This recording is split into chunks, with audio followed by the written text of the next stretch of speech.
Well, there, Scott Spann here from my sailboat office here in Sausalito, California. I've been asked by people to recommend an article on systems thinking, and I can't find what I consider to be a great article on systems thinking. There's a great book on systems thinking, Donella Meadows' book, Thinking in Systems, a primer. I'd recommend, if you're going to read anyone's source for systems thinking, go there. What I do believe is that many of the articles on systems thinking actually speak to what I consider to be they result in a failed promise of systems thinking. They talk more about the mapping and the methodology and feedback loops and unintended consequences of those things, but they don't really capture what's essential to make sure that systems thinking actually works.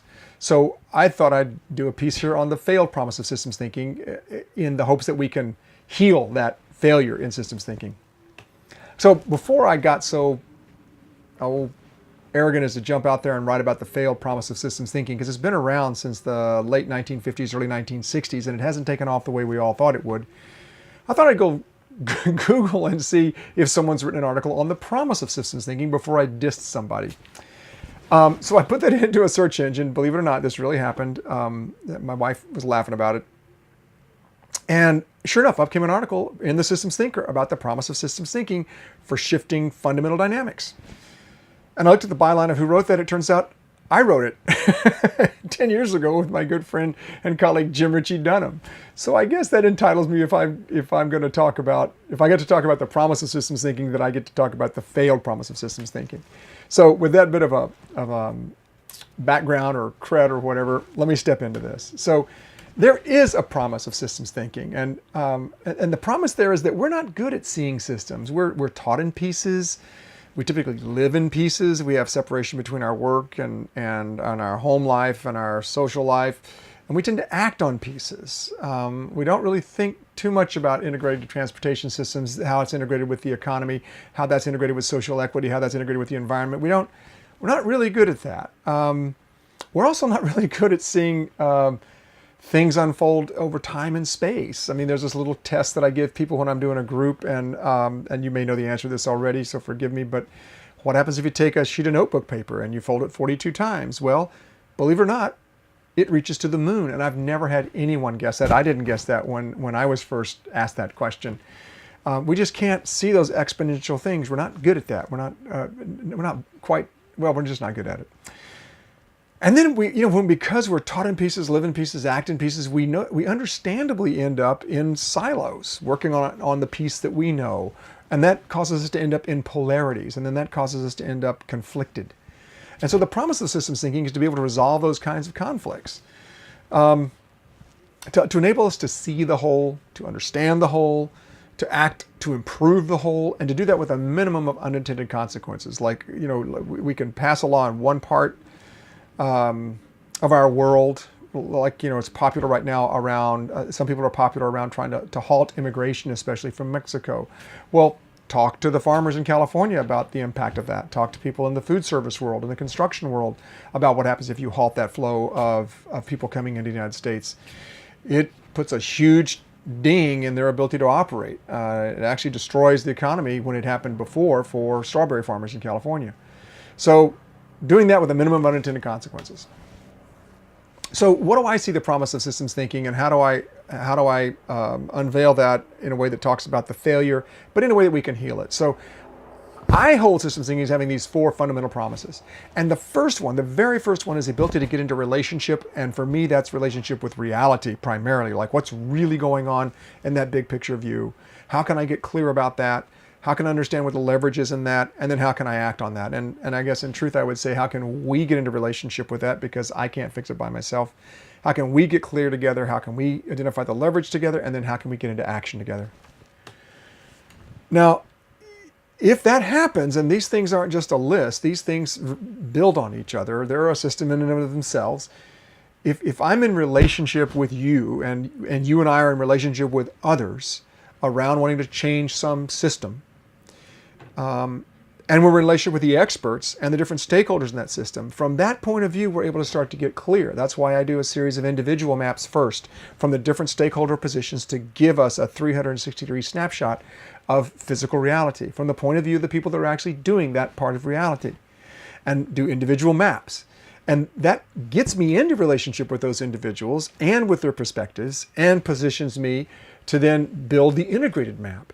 And then that relationship, that integrated set of relationships in a map allows us to come together and get clear together and debate that map and change that map and modify that map. Like we did in Guatemala when we brought together the former guerrilla leaders and the military and the economics minister and the Mayan shamans and philosophers and so on, these different typically oppositional groups, and together we got clear about the structure of Guatemalan society. And then out of that, we're able to identify together, because we're in relationship and because we're clear, the leverage points that will allow us to shift that society or that system, whatever that is. And once we're clear about that, because we have relationship, because we're clear, because we've collectively identified the leverage points, we're able to move into action.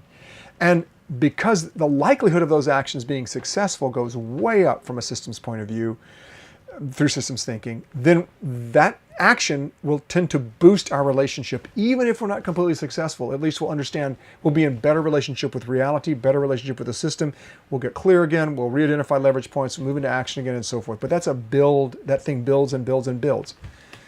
If you take relationship out of that question, then I think you have the failed promise of systems thinking. In fact, I was brought into a project in 2004, one of the first times that I used this particular methodology that I've developed. And I had spent months in conversation with the leader of this particular project, talking about the importance of both relationship and clarity. They went ahead and but when they went ahead, they focused on the clarity component of it.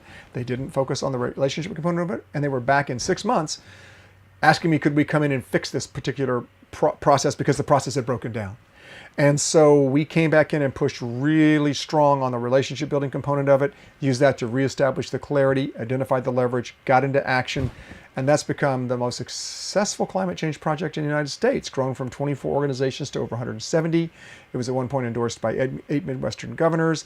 They've passed clean energy, energy efficiency, decoupling, and other kinds of clean energy regulations in I think 7 of those 8 states, and maybe 8 by 8 by now. I haven't checked on them in a while. But that was the key component that made that work. So when I say relationship, I'm talking about getting into a relationship with myself first. What do I believe about the system? What's my mental model of the system? What do I want for this system? And having others that are involved in this do that with me. And then getting in a relationship with those others around what are they seeking? And typically it's something positive. And then to collectively for us to get in a relationship with the reality of that. And then the clarity comes about, well, then what's the state of that reality that we're engaging in, both its current state and the desired future state? Get clear about that. And then get clear about the structure that will cause that reality. And that's where the real systems thinking tools come in to play around causal diagrams or stock flow diagrams, where actually the structure of that reality. And then using that very useful artifact of a systems map, then identify the leverage. And that leverage is about where do we intervene? Where are the particularly valuable spots in that map that move most of the system with the least amount of time, money, and stress? And then how do we use that to change the structure and then the behavior? Because that's one of the edicts of systems thinking, is that structure determines behavior. If you think that behavior is going to change a structure, I would ask you to look at, say, the Occupy movement, or look at how we used to do recycling, where we really, loaded everything into our Volvos and drove to the recycling center every week and just swam upstream for years until we changed the system. The structure changed, where we had the recycling bins right there in the kitchen or right there in the garage. And now we're just moving right with it. And so many more people are able to move with the current rather than having to try to swim against the current. So that's where the leverage come in. And then get into action. Through emergent solutions. In complex adaptive systems, best practices rarely work. Even good practices don't work. The solution sets are emergent. Best practices and good practices work in a hierarchical structure where there's quite a bit of stability inside of a system. But when there's a lot of when systems are very dynamic, when they're constantly changing, which more and more of our systems are doing now, then the solutions have to emerge from within the network itself. From within that complex adaptive space, from within the system as a whole, not from a single individual top down. And in that situation, then self-organizing networks or self-organizing organizations even, and there are books written about this now, are the way to get into action. If we do that, if we do those things, then we can fulfill the promise of systems thinking. We can heal that failed promise. So what does the structure of that look like in a snapshot? So here you'll see that I've got relationship and clarity in these two columns. And by creating relationship and clarity at these 6 organic levels, we evoke these 6 qualities that are required for sort of any kind of a complete change effort. So I'll give you an example here at the level of self. At the level of self, if I'm in relationship with myself and I'm clear with myself, I'm for the first time in a position to actually lead. And if I'm not in relationship with myself and I'm not clear, you better not follow me, because I'm not going to take us to a good place. So that same thing applies if we're trying to get into relationship and clarity with another. We build trust at the level of a team. That's where we're first able to innovate. At the organization or network level, that's where we're able to begin to execute. At the level of the constituents or our marketplace, that's where we're able to begin to scale. And then at the level of the ecosystem, that's where we're able to then move into the domain of sustainability. So that's the overall structure at kind of a snapshot. And to me, this is the promise of systems thinking, is allowing us to get into relationship and clarity at these different levels to evoke these capacities. I hope this was helpful to you. I know there's probably caused more questions than I may have answered.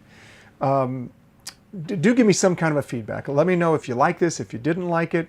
Let me know if you have other questions you're trying to answer, if you've got your own complex problem or impossible problem or systems thinking problem, or other things you'd like to know about. If you're listening to this anywhere other than at my blog, scottspann.com, head over there, give me a comment, let me know what you'd like to hear about so I can keep this conversation going and ensure that the conversation actually serves you.